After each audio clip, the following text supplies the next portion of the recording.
What's up, DIYers? Today we're going to be rescaping my planted 55-gallon aquarium. I was recently introduced to the rule of thirds as well as the golden ratio in aquascaping, and it actually changed my entire perspective.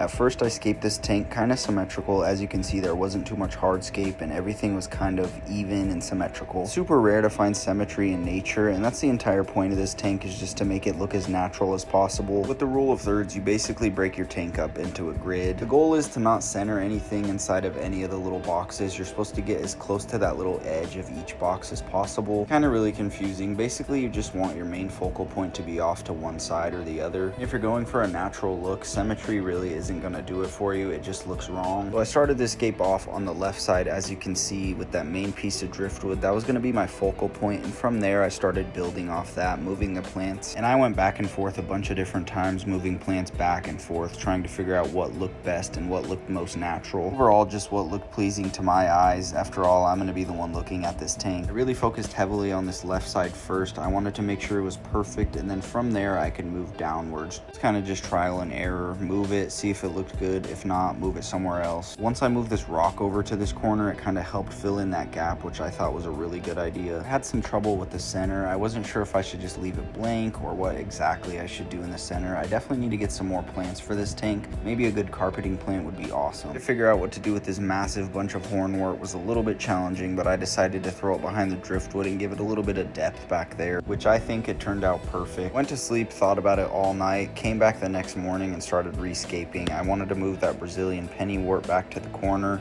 It's a little bit more bushy than the jungle vowel, and I thought that just looked way better. Then I started moving all the hornwort kind of together in its own little jungle in the background, just adjusting some of these rocks, putting them in different places, seeing what looked best.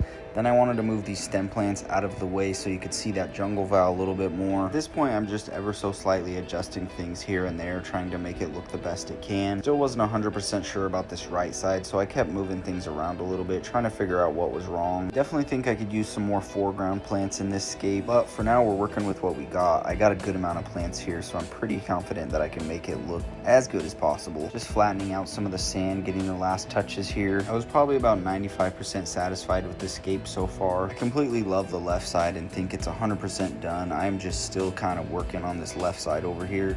The next day I needed to do a water change, and I decided to cut some of these stem plants on the right side and make it look a little bit more bushy. Also, the different sizes kind of helps give you a little bit more depth, and it looks a little bit more natural. I also decided to split up the bundle of plants I had into two separate plants. This just gives me a little bit more greenery. Also trimmed a few pieces of that and put those at the base of it to give you a bit more bushy look. I split this scape up over 3 different days. It didn't take me obviously the full 3 days, but I just took my time, kind of thought about it, got some inspiration. Final look is absolutely insane. When I fill this thing up and the water clears up, it's just stunning. If you guys like this video, make sure to drop a like and don't forget to subscribe for more aquarium content.